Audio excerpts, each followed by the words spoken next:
Nous sommes de retour sur le plateau d'Info 10 et tout de suite nous allons donc avoir une première partie spéciale technologie avec Daryl Pezeron. Bonsoir Daryl. Bonsoir Ophélie, bonsoir la Guadeloupe. Ravi de te retrouver pour ce nouveau focus. Alors tu as prévu de nous parler d'organisation malveillante si on peut dire et de rançongiciel avec l'exemple de Logbit. Est-ce que tu peux déjà nous dire qu'est-ce qu'un rançongiciel? C'est dur à prononcer quand même. Rançongiciel, bon difficile. Déjà, on a réussi à le traduire en français. Mais en fait, ça vient du mot ransomware, qui fait l'abréviation en fait de rançon et de logiciel en fait. D'où le fait qu'en français, on l'a fait rançon logiciel. En fait, ce sont des logiciels qui ont été spécialisés justement dans la capacité d'affecter un ordinateur. Et à partir de cette affectation, il va bloquer la plupart des documents que vous avez et va vous exiger une rançon pour pouvoir avoir accès à ces documents. Généralement, ça tourne autour, selon l'individu qui a été piraté, autour d'une dizaine, enfin 10 000 euros, voire 100 000 euros selon l'entreprise. Et justement, le logiciel dont on va parler, qui s'appelle Logbit, est l'un des logiciels qui a fait le plus de victimes à travers le monde, parce que c'est devenu, au bout de 3 ans d'existence, l'un des numéros 1 de rançon logiciel de la planète. Okay. Donc, si on peut passer au document suivant pour à peu près être mon propos. En fait, ce site-là, on peut le découvrir sur le dark web. Et à partir de là, en fait, il y a une multitude de pirates qui, justement, utilisent cette plateforme-là pour pouvoir attaquer des entreprises. Et parmi les entreprises, comme on peut le voir, il y a eu la Poste Mobile qui a été attaquée il y a 2 ans de cela, où leurs données ont été récupérées par justement Logbit. Et au bout de, je ne sais pas si on voit le timer, au bout de certains temps, en fait, l'entreprise, on leur envoie un mail en disant, voilà, au bout de tant d'heures, si vous ne nous versez pas l'argent demandé, ben, vos données seront sur la place publique. Okay. Et c'est ce qui avait posé un énorme souci, par exemple, par la Poste, parce que beaucoup de comptes de leurs clients s'y retrouvaient voilà, fournis dans le dark web, que ce soit enfin pas carte bancaire, mais plutôt RIB, code de sécurité, code de compte, etc. Donc tout ça c'était au niveau de la place publique. Et c'est vrai que ça a dû être justement une grosse crise que la Poste a dû gérer pendant un certain temps. D'où le fait que, je ne sais pas pour ceux qui étaient à la Poste qui se rappellent de cet événement-là, mais pendant 1 mois, la Poste avait exigé à ses clients de refaire carrément leur mot de passe, etc. et de venir les voir s'il n'y avait pas eu des transactions hasardeuses vis-à-vis de leur compte bancaire. Okay. Donc, si on peut mettre l'image suivante. Ah ben justement, la Poste, victime de l'attaque ransomware revendiquée par le groupe Logbit. Et en fait, là où je vais pas rentrer dans les détails, ce logiciel, qu'est-ce qui a fait qu'il est devenu très populaire? Si on peut mettre l'image suivante. Oui, ça, c'était les données justement des utilisateurs de la Poste Mobile qui malheureusement ont fuité. Et heureusement, moi, j'avais quitté la Poste 2 ans avant. Enfin bref, mais c'est vrai que ça a créé un énorme souci de sécurité parce que tu te dis comment une banque comme la Poste a pu se laisser avoir aussi facilement, sachant qu'il y a quand même des données assez sensibles.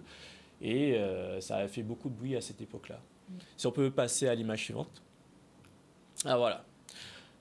En fait, comme vous pouvez le voir sur ce schéma-là, il s'agit en fait d'une liste de logiciels ransomware qui ont été, on va dire, assez marquants dans les années 2020, enfin en 2022.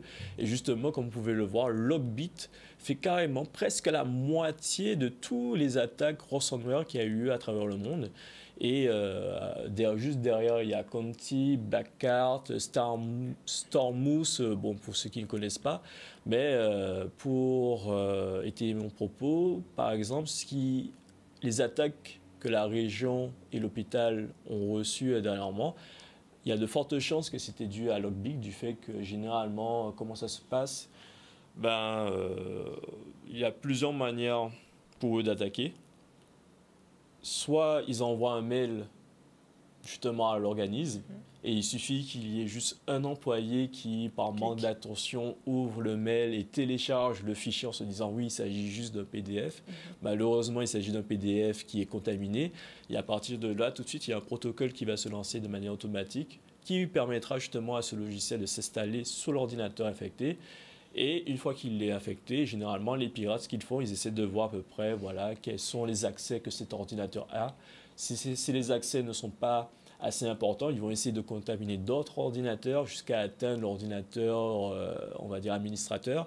Et à partir de là, dès qu'ils ont l'ordinateur administrateur, tout de suite, accès aux bases de données. Et à partir de là, tout de suite, tout est bloqué. Et l'entreprise reçoit justement l'information. Donc voilà, vous avez été hacké, vos données sont cryptées. Si vous voulez avoir accès à vos données, vous devez nous payer une certaine somme. Généralement, ça tourne dans les 100 000 dollars en Bitcoin, généralement. Et à partir de là, l'entreprise a deux possibilités. Soit elle paye, ou alors elle ne paye pas. Et à ce moment-là, avec le risque que les données soient transmises à la place publique. Si on peut mettre l'image suivante.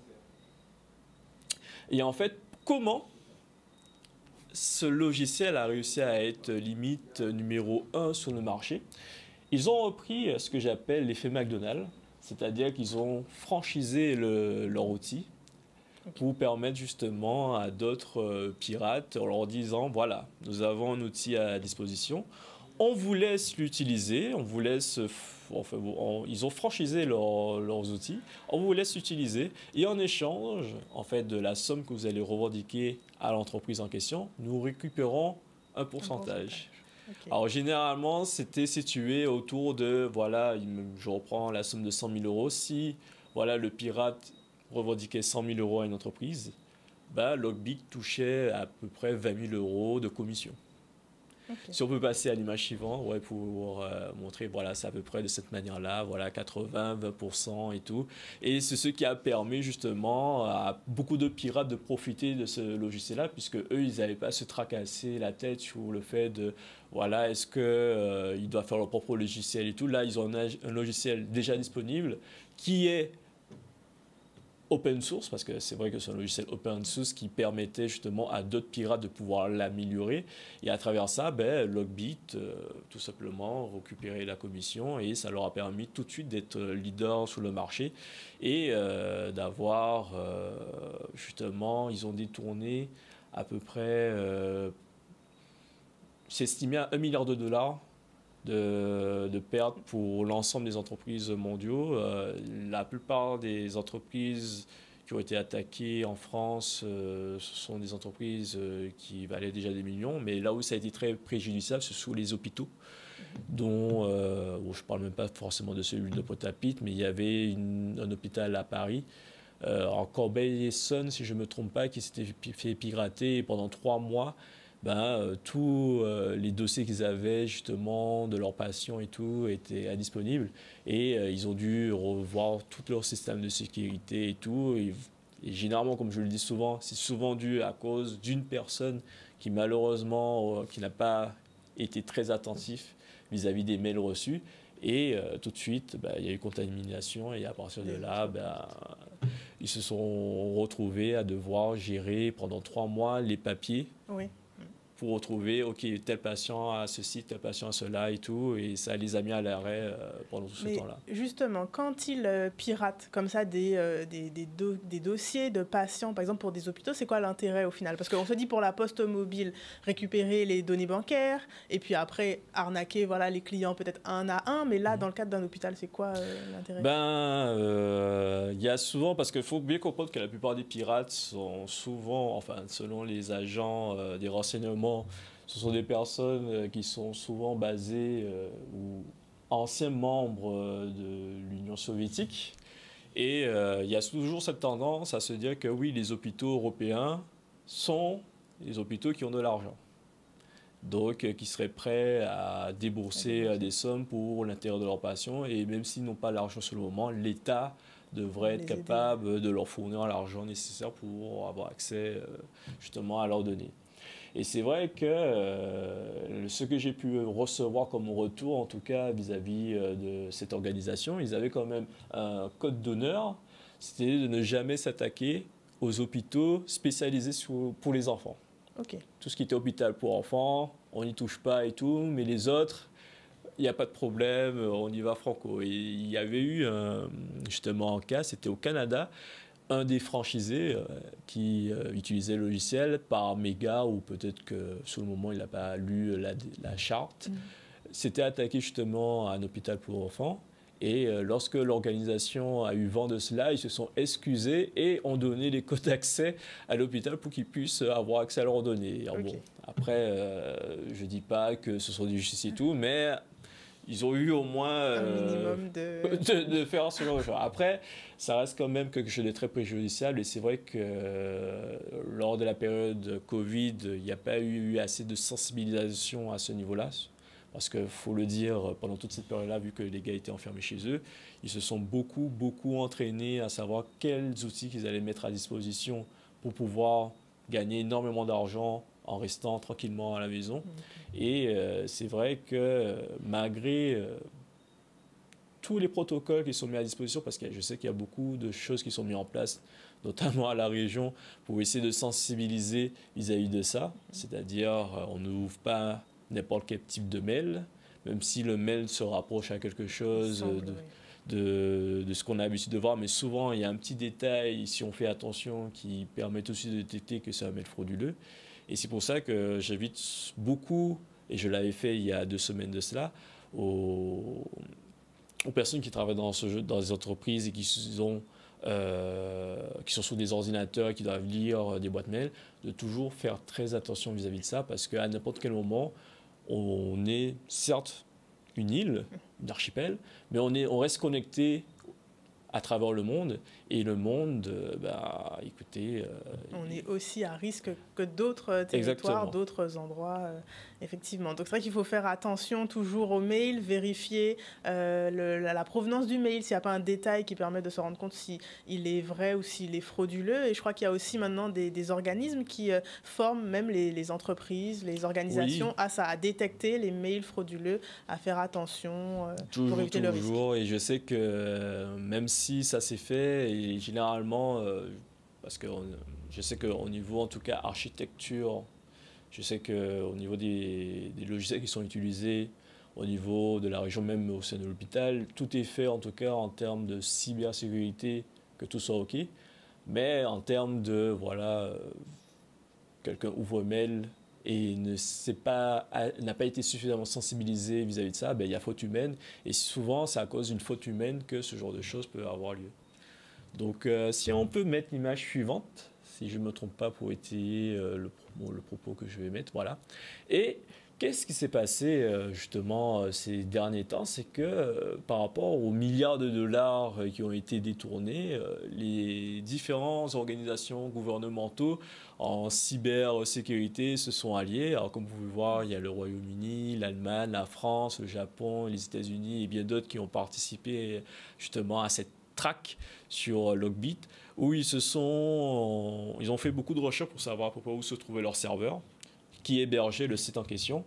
Et justement, dès qu'ils ont réussi à trouver le serveur, ils ont pu profiter, d'après ce que j'ai compris, d'une faille de sécurité qu'il y avait au sein du site pour avoir les contrôles d'accès complets sur le site de l'organisation. Et à partir de là, ils ont coupé le site en question. Et ils ont fait en sorte, à travers ça, si on peut mettre une image suivante, de faire un communiqué pour dire que voilà, Logbit a été démantelé. Et ce que l'on sait du groupe hacké le plus nuisible au monde, c'est que, alors déjà, 2700 victimes pour un total de 1 milliard de dollars à peu près de chiffre d'affaires. Donc tu te dis quand même, ce ne sont pas des petites victimes qui ont été prises en compte, dont les hôpitaux en question, des mairies de France qui ont été ciblées. Si on peut mettre l'image suivante.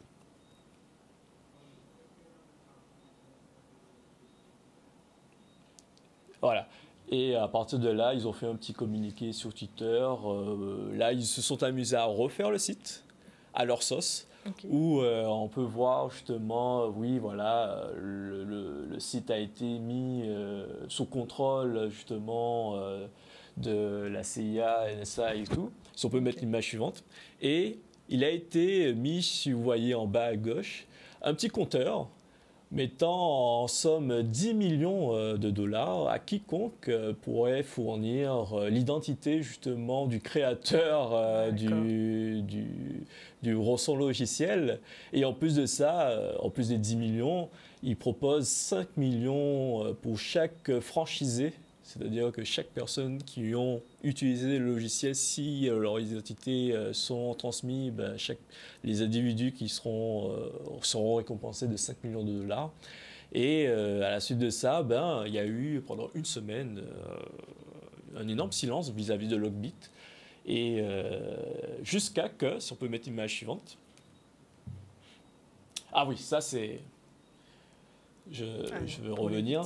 Alors là, il s'agit du site qui a été mis en place par les agents gouvernementaux pour permettre justement aux différentes victimes qui ont été pris pour cible par Logbit de faire une demande en fait. Voilà, j'ai été pris à partie par ce logiciel, d'envoyer leur nom, leur adresse, leur numéro de téléphone et tout. Et eux, vu qu'ils ont accès maintenant au serveur, en fait, l'idée c'est de transmettre les clés de sécurité pour pouvoir déverrouiller tous les fichiers qui ont été verrouillés par le logiciel afin que les différentes entreprises et les hôpitaux aussi, c'est vrai, puissent avoir accès à leur logiciel, à leur dossier et tout.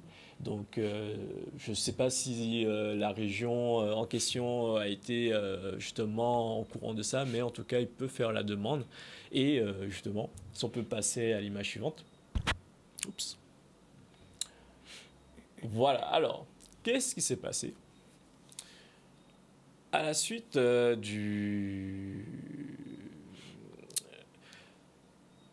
l'agissement des différents opérateurs de chaque gouvernement, le créateur de Logbit, une semaine après, a réussi à avoir un nouveau serveur.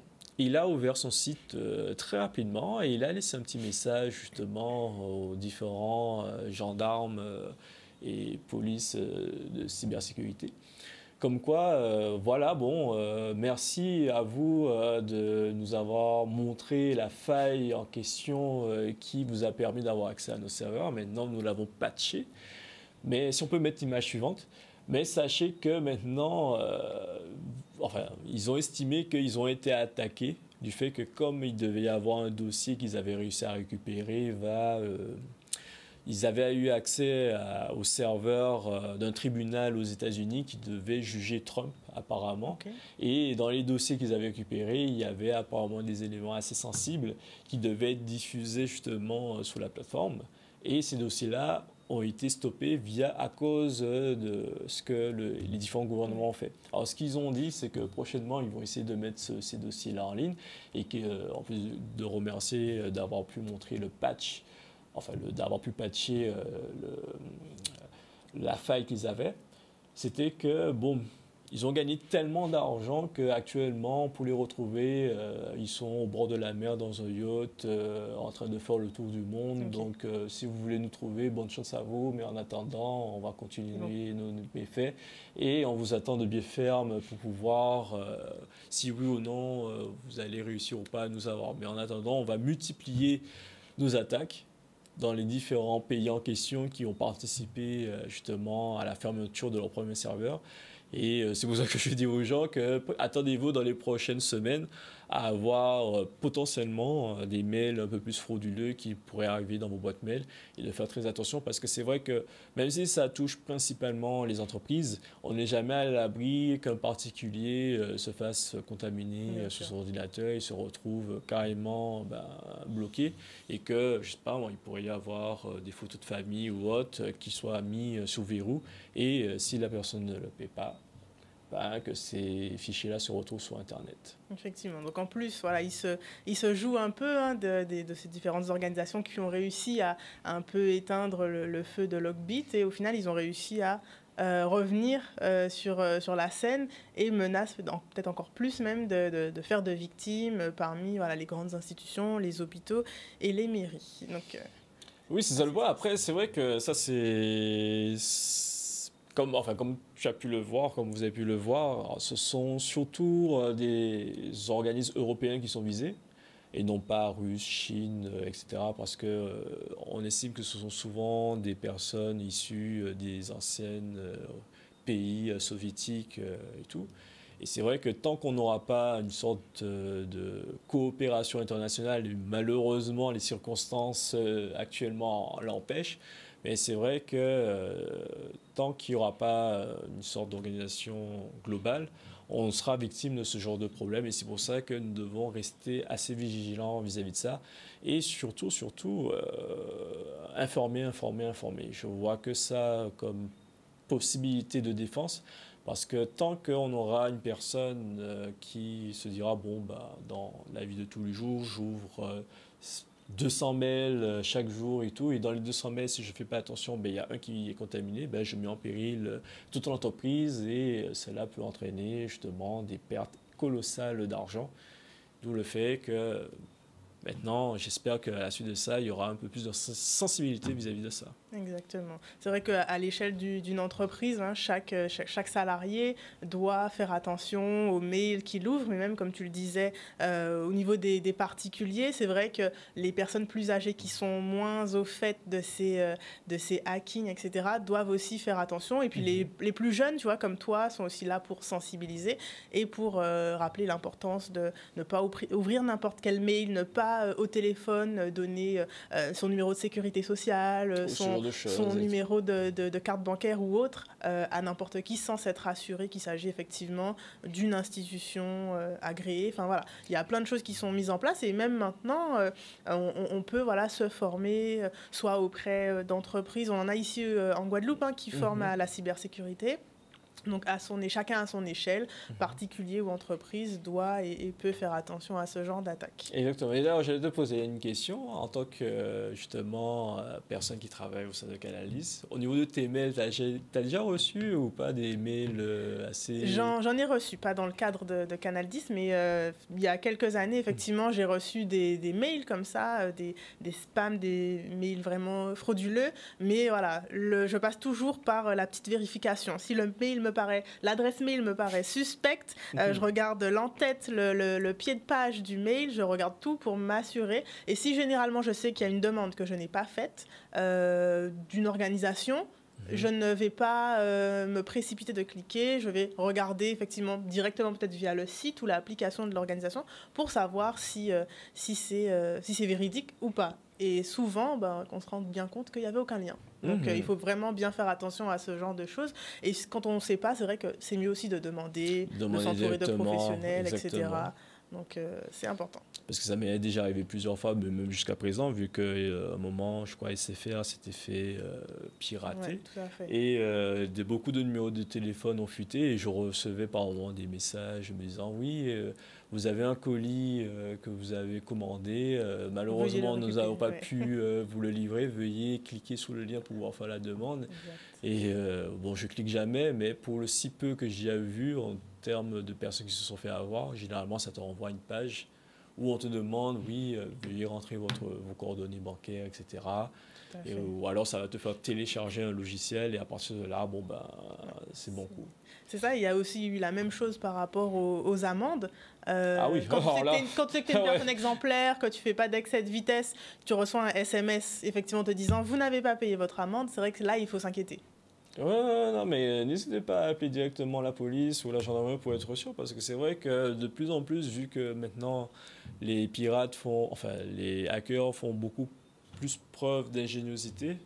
J'avais parlé il y a 2 semaines de cela, de l'utilisation de l'intelligence artificielle pour pouvoir carrément mimer ce qui est fait au niveau légal, enfin au niveau administratif, pour reprendre mot pour mot les termes, les définitions, vraiment les encadrer, comment sont placés chaque chose. Donc maintenant, c'est automatisé. Et c'est vrai que si on ne prête pas suffisamment de l'œil, on peut se faire très facilement là avoir. J'avais pris l'exemple d'un outil qui une fois qu'il était dans un ordinateur, son rôle, c'était de ne rien faire. Ok. Et tant que la personne n'a pas mis un ban, c'est-à-dire, imaginons, tu as copié ton ban, ben, il va récupérer le ban, il va le remplacer par un autre. Et quand tu vas faire copier-coller, en fait, tu vas croire en fait que c'est ton ban que tu as mis, mais en fait, compte, c'est celui du hacker en question. Et à partir de là, quand tu vas faire des transferts d'argent, ben, ça va aller directement dans sa poche et tout. Et c'est vrai que les gens ne savent pas forcément sur l'information, mais malheureusement, ça existe. D'où le fait qu'il faut faire très attention. Effectivement, ils sont de plus en plus minutieux, comme tu le disais, dans la rédaction des mails. Et puis, ils passent par tous les moyens, offres d'emploi, arnaque à la sécurité sociale, ce genre de choses. Donc, c'est vrai qu'il faut être vigilant. On a peur de devenir un peu parano, mais c'est vrai qu'on n'a pas le choix, des fois. Tu sais, tu te rappelles la fois où j'avais récupéré ta voix? Oui. Ah, mais dis-toi qu'une semaine après ça, il y avait une entreprise à Hong Kong, un gars qui était chargé des finances publiques. Il avait eu un appel de son patron qui était basé à Londres et il lui a dit oui, il faut que tu fasses une transaction de 10 millions de dollars de manière très rapide et tout. Alors, au début, il n'y croyait pas. Et il a reçu un appel vidéo, on lui a demandé d'assister à une réunion. Et durant la réunion, il a vu son patron, ses collègues en train de discuter avec la voix qu'ils avaient et tout. Même le visage était bien fait. Il était face à des IA. Et tout le long, il écoutait. Après, il a dit, bon, il a vu son patron, il a entendu sa voix, sa manière de s'exprimer. Alors, il a fait le transfert. Et son entreprise, il dit, mais attends, pourquoi il y a 10 millions qui sont partis? Pourquoi tu as fait ça? C'est par rapport à la réunion qu'on a eue. Quelle réunion? Donc voilà, donc oui, on y est proche, donc je ne sais pas quand ça arrivera en Guadeloupe, mais j'ai peur que ça arrive et que les gens ne soient pas suffisamment attentifs vis-à-vis de ça, mais j'essaierai en tout cas de sensibiliser un peu plus, et je voudrais si possible, avant qu'on nous se quitte, faire la petite promotion d'un événement qui a lieu actuellement qui s'appelle l'incubateur FWI. Si on peut mettre la vidéo. Et ils seront sur notre plateau demain soir, justement, en plus, pour le focus. voilà. Puisqu'on le rappelle, tu as été demi-finaliste. C'est ça, demi-finaliste. Maintenant, je n'ai pas été parmi les finalistes, mais en tout cas, je reste quand même toujours en course pour le prix de la région. Et pour vous faire un petit rappel, en fait, je suis en train de mettre en place un comparateur de prix alimentaire pour le territoire pour qu'on puisse faire enfin une traçabilité exacte de tous les prix qui sont exercés sur le territoire, parce que Dieu seul le sait... on a envie d'acheter des choses et à chaque fois on se pose la question, est-ce qu'il est le moins cher véritablement près de chez moi et tout, comment les prix évoluent et tout, et ça c'est ce que je suis en train de faire là actuellement. Super, et ça permettra aussi de voir l'évolution des prix et puis de trouver vraiment le produit qu'on veut au prix le moins élevé, le plus adéquat, le plus abordable, c'est vrai. Après, parmi les finalistes, il y a quand même de beaux projets et tout, et c'est pour ça que si on peut mettre la vidéo, je vous les partage actuellement à l'écran et j'espère que vous serez émerveillés par l'entrepreneuriat guadeloupéen, tout simplement. Eh bien, je te remercie, Daryl. On va voir si on peut avoir la petite vidéo. Et puis, on est arrivé déjà au terme de la première partie. On se retrouve dans quelques instants pour une deuxième partie. Merci beaucoup, Daryl. Merci. Et bonne soirée à toi et à la prochaine. À la prochaine.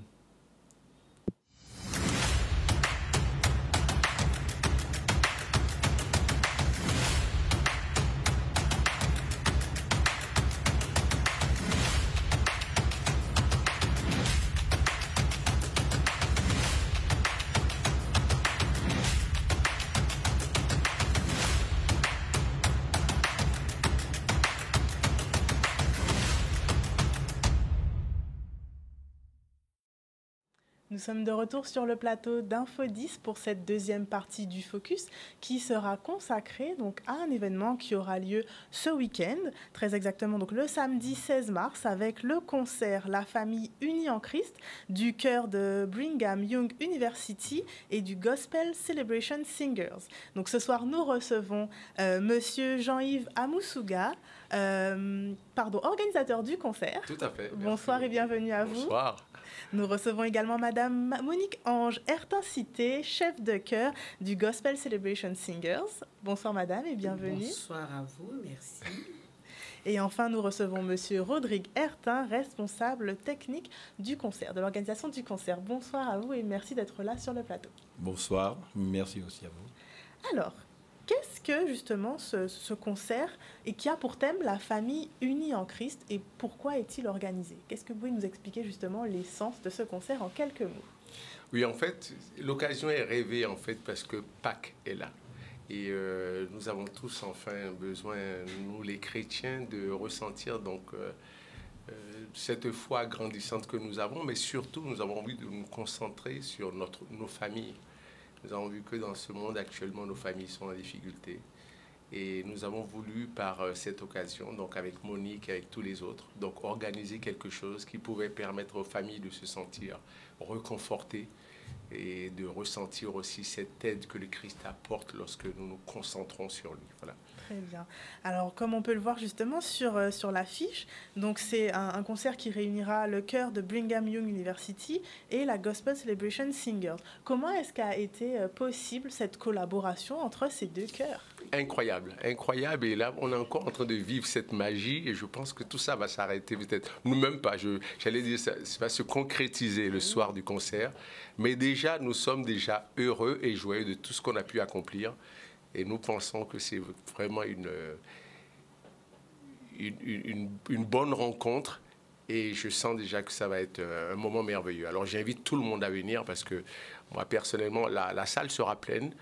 Et connaissant Pointe-à-Pitre, il vaut mieux venir tôt pour trouver une belle place dans la cathédrale. Tout à fait. Donc voilà, le concert aura lieu à la cathédrale Saint-Pierre et Saint-Paul de Pointe-à-Pitre. C'est important de le préciser, hein, c'est un beau lieu et on imagine que le son il sera vraiment magnifique. Oui, ça va résonner. Qu'est-ce que ça représente pour vous, Madame Monique Ange, de faire partie de ce chœur et aussi de l'organisation et de la concrétisation de ce concert?